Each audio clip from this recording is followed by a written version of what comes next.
Ramanuja Acharya, the great Acharya, Vishishta Advaita, qualified non-duality. It's a little cold to close to open the curtains right now. Actually, it's a little cold to open up the curtains. The reason for keeping, let me just explain this again. The reason for keeping the curtains closed during the evening is that they form an additional barrier for insulation. So, in the winter, the summer it's different. The summer it's good to open them early because the heat escapes. Okay. But now, it is chilly outside. So we'll chant the prayers of the departed Vaishnavas before class. Saparshada Gora Viraha Vilapa.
Sangana Pai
Paramahansa Paravatakacharya, also Teta Satashi Shatad. His Divine Grace Abhaya Chananada Bhaktivedanta Goswami Srila Prabhupada Ki Jai. ISKCON Founder Acharya Srila Prabhupada Ki Jai. Nandakoti Vaishnav Vrinda Ki Jai. Namacharya Srila Haridas Thakur Ki Jai. Prem Say Kaho Shri Krishna Chaitanya Prabhu Nityananda Shri Advaita Gadadha Shri Vasadi Gaur Bhaktivinoda Ki Jai. Shri Shri Radha Krishna Govardhana Sayam Kund Radha Kunda Giri Govardhan Ki Jai. Vrindavanam Ki Jai. Mathuradam Ki Jai. Jagadada Swami Ki Jai. Yamunamai Ki Jai. Shrimati Vilasadi Samaveda Bhakta Vrinda Ki Jai. Gaur Premananda Haribo. All glories the assembled devotees, all glories the assembled devotees, all glories the assembled devotees. All glories to Shri Guru and Gauranga Srila Prabhupada Ki Jai.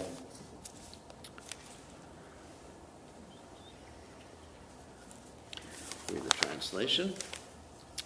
He who brought the treasure of divine love and who is filled with compassion and mercy. Where is such a personality as Srinivas Acharya God? Where am I Swarup Damodar and Rupa Goswami? Where is Sanatan? Where is Raghunath Das, the savior of the fallen? Where am I Raghunath Bhatta and Gopal Bhatta? And where is Krishnadas Kaviraj? Where did Lord Gauranga, the great dancer, suddenly go? I will smash my head against the rock and enter into the fire. Where will I find Lord Gauranga, the reservoir of all wonderful qualities? Being unable to obtain the association of Lord Gauranga, accompanied by all of these devotees in his association, he performed his pastimes. Naratamadas simply weeps. So, Om Ganath Tividanda Shagananjana Shalakya Chakshur Medikam Yena Tasmai Shigave Namaha. So, as I mentioned, today is the disappearance, commemoration of the disappearance day of Shripad Ramanujacharya, and he's called Ramanujacharya because he's considered to be the incarnation of Lakshman, the Anuja of Ram. So, very important personality. So we'll start the description with a little history before Ramanujacharya appeared, some of the acharyas before. So in 908 AD, there was this great devotee named Nata Muni who compiled the Vedas and the hymns of the Alvaras. The Alvaras are the South Indian poets who wrote about Lord Vishnu and Lord Vishnu's activities. And some of the Alvaras were actually ladies too. So it's interesting that in traditional India, the ladies actually had an equal status in terms of the spirituality with the men. And even there's, in the Upanishads, there's one lady who does a lot of preaching, that's Gargi. So, because nowadays there's a little bit more chauvinism in India. Anyway, I don't want to mention about an email I just got. Anyway, I won't mention it. So anyway, so this Nata Muni, he compiled the hymns of the Alvaras, and he put together different aspects of the philosophy of Krishna consciousness in the language of Tamil and Tamil Nadu. And these are called the Tamil Vedas that are sung even today. So he was married, he had a son, his son's name was Ishwara Muni. And Ishwara Muni died when his wife was pregnant. And he had a son, of course the wife had a son after the husband passed away. And that son's name was Yamuna, who later on became Yamunacharya. And he was born in 953 AD. And Nata Muni became so disturbed when his son passed away, understanding the fragile, temporary nature of this world, he just took sannyas when his son died. And so what happened with his grandson, who was Yamuna, who later on became Yamunacharya, that he was a great scholar. So Yamuna later became, I'll just call him Yamunacharya just so I don't have to say later became Yamunacharya. So Yamuna had a spiritual master, and his spiritual master was a great devotee of the Supreme Personality of Godhead. But there was a king, the king of the kingdom of Chola, who wanted to extract taxes even from the Brahmins. And so this wasn't appropriate. Actually, the king is not supposed to take taxes from the Brahmanas. So the king had a deal that either you pay taxes or you have to argue with the royal pundit. And if you argue with the royal pundit, you have to pay more taxes. So this guru, he didn't want to bother arguing with the royal pundit. But Yamunacharya, who was a very good disciple of his guru, said, I'm going to defend my guru, because the guru had to admit defeat, not to pay too much in taxes. So Yamunacharya went to the king in the palace, and he took up a challenge, actually made a challenge to the court pundit who he was supposed to defeat, or the court pundit was supposed to defeat him. One of the two things would happen. And he said to the court pundit, I'm going to give you 3 statements that you have to nullify, to argue against in a bona fide way. And if you can do it, use good arguments, then you've defeated me. Yamunacharya said that to the pundit. And the pundit said, yeah, let's go ahead. And the queen of the king, because queen means king, the queen was so much enamored with Yamunacharya and his erudition, she said, I'll bet on his side. I like this young man, 12 years old. And if he wins, this is an interesting story. If he wins, you'll have to give him half of your kingdom. And if your pundit wins, the wife said, I'll become your obedient servant. Her husband, obviously she wasn't the obedient servant before, but anyway. So the king said, well, let's go for it. The guy's only 12 years old. So Yamunacharya made these 3 statements, which he challenged the court pundit to defeat. First statement was, and I'll do one statement at a time, your mother is not barren. So, in other words, to defeat that statement, the court pundit would have to make the statement or prove the statement that his mother is barren. So he didn't know how to do that. How can you say, my mother is barren? Because I am. So Yamunacharya said, I can defeat that statement, because according to the Vedic system, if just one has only one son, the lady's considered barren. So he won on that account. Then he made another statement that seemed really outrageous. So to defeat this statement, the king is righteous. And the court pundit didn't know how to do that without committing an offense to the king. So Yamunacharya said, well, I can prove the king's not righteous because he's assuming the karma, a certain percentage of the karma of all the citizens, so therefore he has bad karma. He's not righteous. And so everyone went, wow, he's really intelligent, this guy. And the third one was even more outrageous. He said, I'm making a statement, the queen is chaste. So you have to prove the queen is not chaste. I mean, that's a really difficult one. And so the pundit gave up and said, no, I can't do it, but you have to do it. So the Yamunacharya said, yes, easy to prove, because the king is considered the sum total, in one sense, of the demigods, or representative of the demigods. So in other words, the queen is married to all the demigods. I mean, she's unchaste. So because of that, he was given a new name at that point, at least in that particular circumstance, called Alabandharu, which means he was conquered. So we got half the kingdom. So a little 12-year-old boy got half the kingdom. and this is a very interesting story. So he basically became enamored with being the king, having all these opulences and all these ladies fanning him and feeding him grapes or whatever they ate at those particular points. And later on, actually, he became, let's go tell the story before we talk about later on. So his grandfather, remember his grandfather took sannyas because his father passed away. Nata Muni wanted to save his grandson. So he sent his disciple to try to preach, his disciple's name was Nambi, to try to preach Yamunacharya, but he was not able to see the king, because sometimes it's very restricted. You can't see the king or the president or whatever, anyone in a prominent position. So he had a trick.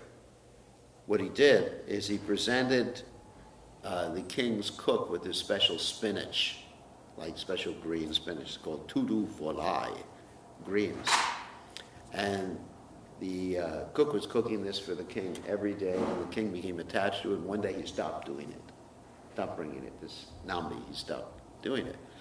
And so the king asked, where's my spinach today? And the cook said, the guy didn't bring it. And the king said, bring the guy to see me. As Yamunacharya said that. And so they brought him to see him. And basically, Nambi started preaching to the king and said, you've fallen in Maya. You've forgotten your whole heritage and Krishna consciousness.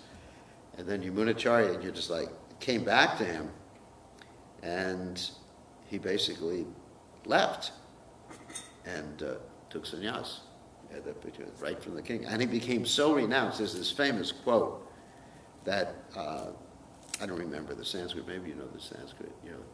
Since I've been tasting newer and newer ecstasy, I don't remember the Sanskrit for it. Nava nava, something newer and newer taste. Whenever I think of this enjoyment, sex life and journey, he said, I spit. And that was one of Prabhupada's favorite quotes. King Kulashekar, right? No, it's Yamunacharya. That was Yamunacharya. It's not King Kulashekar.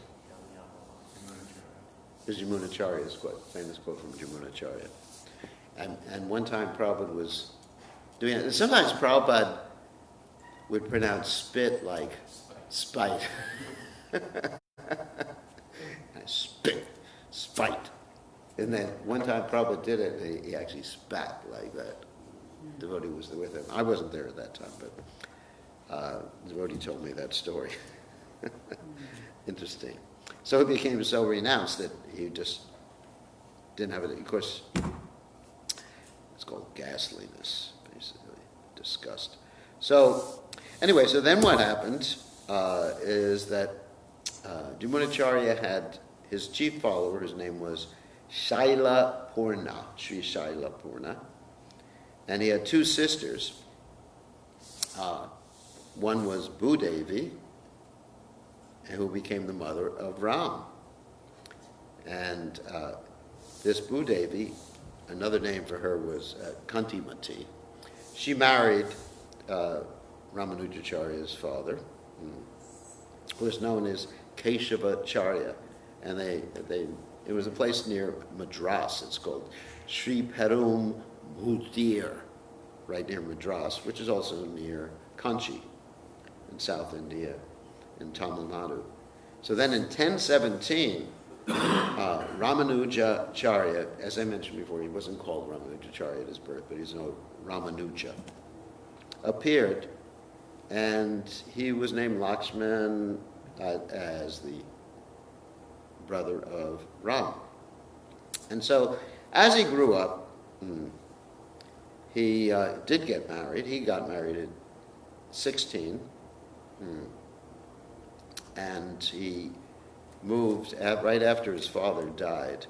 Actually, his father died right after he got married. And he moved to Kanchipuram and accepted a guru named Yadava Prakash, who was an impersonalist, who didn't actually believe in God. He believed that everything was one. And so Ramanuja had some arguments with his guru that really agitated his guru. One time he was massaging his guru, and his guru was explaining a verse from the Chandogya Upanishad, in which it's described the Lord's lotus eyes. And the guru interpreted this verse as that the Lord's lotus eyes were as red as a monkey's trasero. I didn't want to use that word in class, ASS. Anyway, so Ramanujacharya got so upset he started crying, and he was massaging his guru at the same time, so the tears came from his eyes and washed down the guru's back. And the guru said, "What's the problem?" And Ramanuja said, "The problem is this is a great offense against the Supreme Lord." You don't want to say that to your guru, but he could. And the guru said, "So, what is your explanation?" And Ramanuja said, it's describing that the Lord's lotus eyes are as red as lotus flowers that are fed by the sun. The famous verse. And so the guru got really upset. And the second time Ramanuja defeated his guru, when his guru talked about Brahman being covered by illusion. So that's crazy. Brahman can't be covered by illusion. The supreme Brahman, at least. So the guru gets so upset that he thought, I got to kill this guy. He's going to become so powerful, he's going to defeat this impersonalism. And so he said to Ramanuj and all of his disciples, who he took into his confidence, that we're going to all go to the Ganges, take a trip to the Ganges, which is all the way to the north. And so when we go take a trip to the Ganges in the north, we'll bathe in the Ganges. And he told his disciples, not Ramanuj, that we'll kill Ramanuja, and then we bathe in the Ganges afterwards, so we're not going to be culpable of the sin of killing him. It's pretty good, It's like, if you have to kill someone, circumambulate Tulsi afterwards, right? As we chant every morning, Brahmahatya Dikanicha. By circumambulating Tulsi, you become free of the sin of killing a Brahmin. Doesn't work like that. If you did something accidentally in last life or something, that's a different thing. So, anyway, they all went to the Ganges, and along with Ramanuj was his cousin, Govinda. And Govinda was taken into confidence by the other disciples of Yadava Prakash, and he told his cousin, this is what's going to happen. So Ramanuja left in the middle of the night, and Govinda said actually that he was attacked by a tiger and killed, and the teacher was ecstatic. He thought, this is great, I didn't have to kill him, Krishna took care of it. Fantastico. So what happened is that Ramanuja, this is all the way in North India, which is very far from Kanchi. It's 1,000 miles away or something like that, or more than that. So when Ramanuja went into the forest, and he found there was a couple there, it was called fowlers. That means people catch birds or take care of birds. And they gave him some water, and they found a well, and he went to sleep. And the next morning, he woke up, and he was back in his village in South India. And it was understood that this couple of fowlers was Lord Vishnu or Ram and Sita. That was the understanding that they saved him. So he was so liberal, he continued to associate with his guru. That's pretty liberal. And later on, something else happened with the guru. The king of Kanchi, Kanchipuram, had a daughter, and the daughter was haunted by a ghost, a Brahma Rakshasa. And so they called for Yadava Prakash, who was Ramanuja's spiritual master. He couldn't do anything. In fact, the ghost started to laugh at Yadava Prakash. This insult to injury, rubbing salt in the wound. And the ghost actually said, if you want to get rid of me, call for Ramanuja. The guru was really upset. And Ramanujacharya was able to get rid of the ghost. And the ghost was actually gone. Actually, believe that a branch fell from a tree to indicate that the ghost had left. And the guru was really upset at that particular time. So Ramanujacharya, as I mentioned before, was married. And he used to associate in his household life with a great devotee of Yamunacharya named Kanchi Purna, who was from a non-Brahmin family. Remember, in those days, it was very strict who you associated with. Just like even today, I have one disciple who we tried to arrange a marriage for, but his parents insisted he had to marry someone from the same caste and the same village, even though she's not a devotee, and he's just going along with it. You know, this life. Anyway, so Ramanujacharya was not into this caste-conscious stuff. He was associated with a great devotee, even though he was born in a non-Brahmin family. And this really agitated his wife. And we'll get into actually what happened after describing another pastime. But remember that. Ramanujacharya's wife, whose name was Rakshakambal, was very disturbed. She was from a high-class Brahmin family. She didn't want her husband associating with this Shudra, who she considered to be a Shudra, but he was a great pure devotee of the Lord.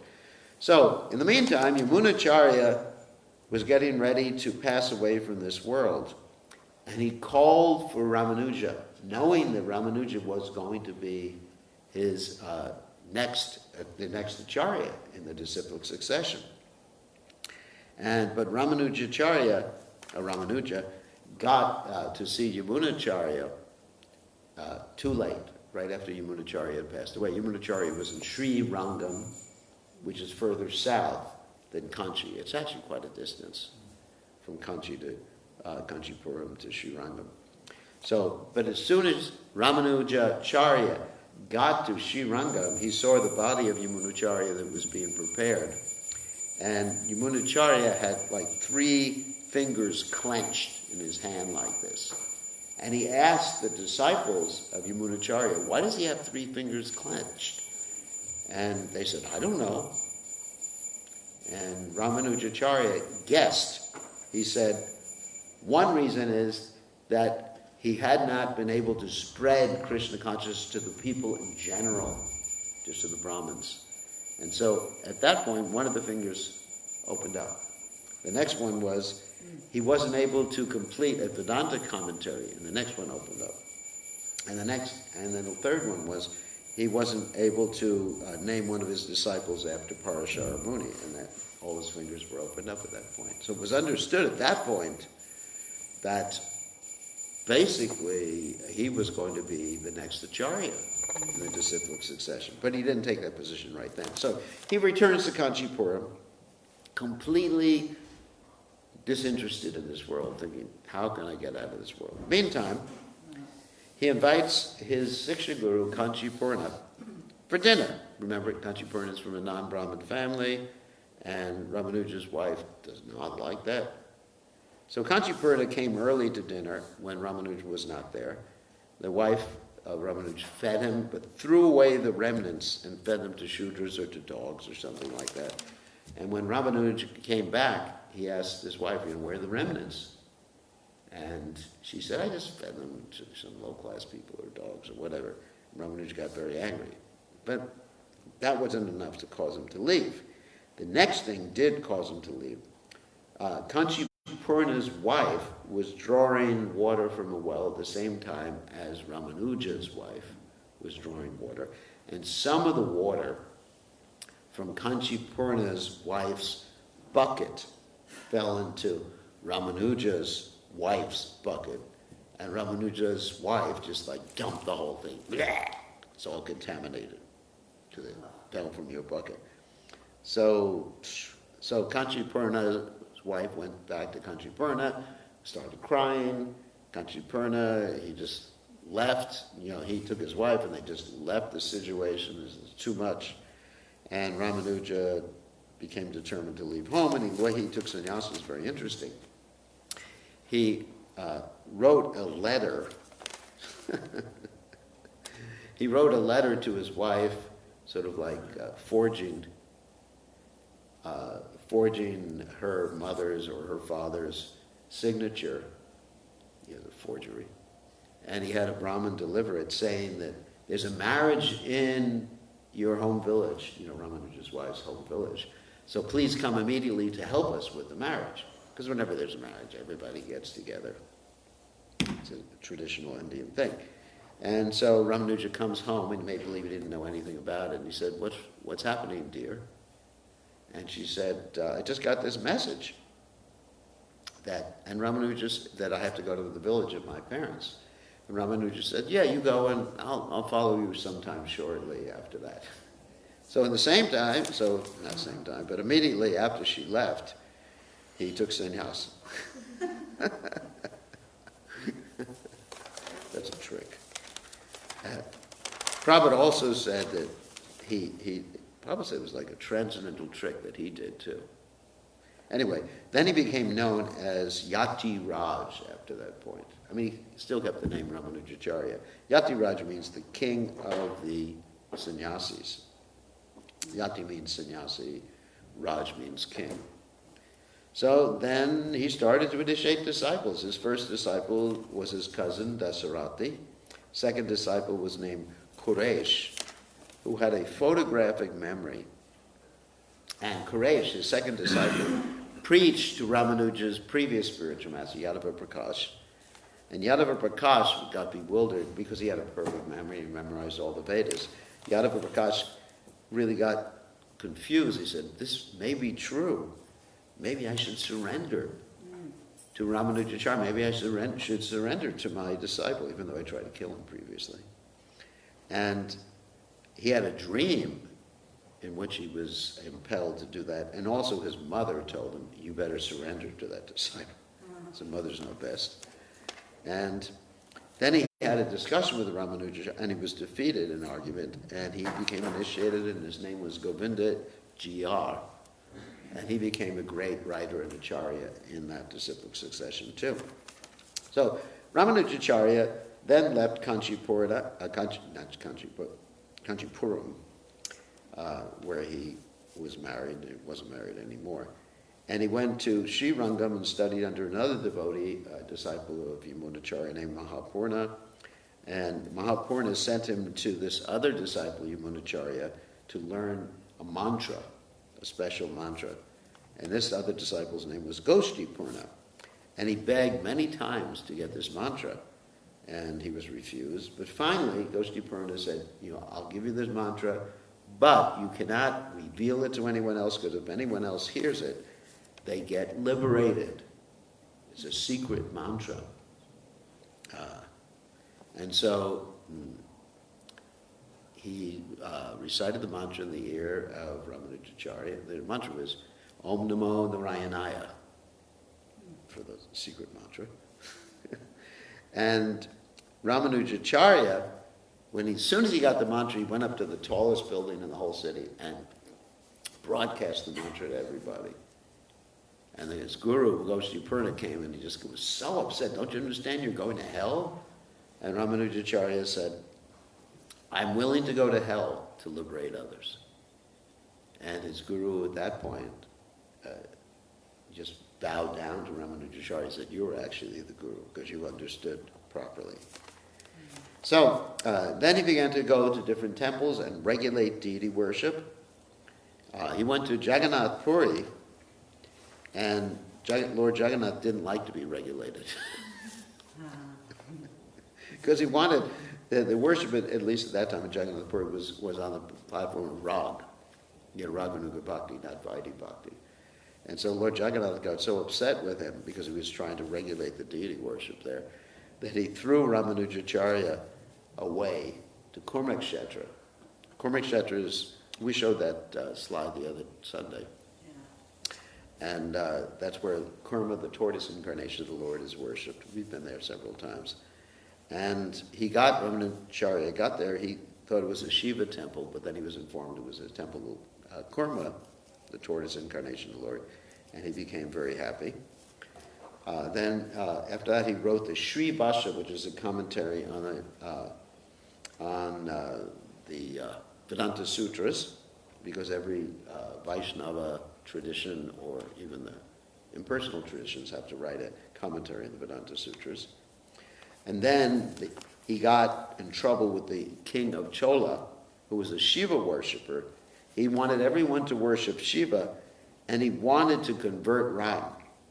So he asked for Ram to come to see him and argue with him.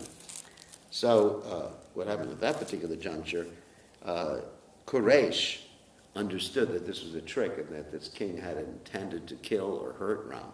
So Quraysh, dressed as a spiritual master, went before the king and basically insulted the king.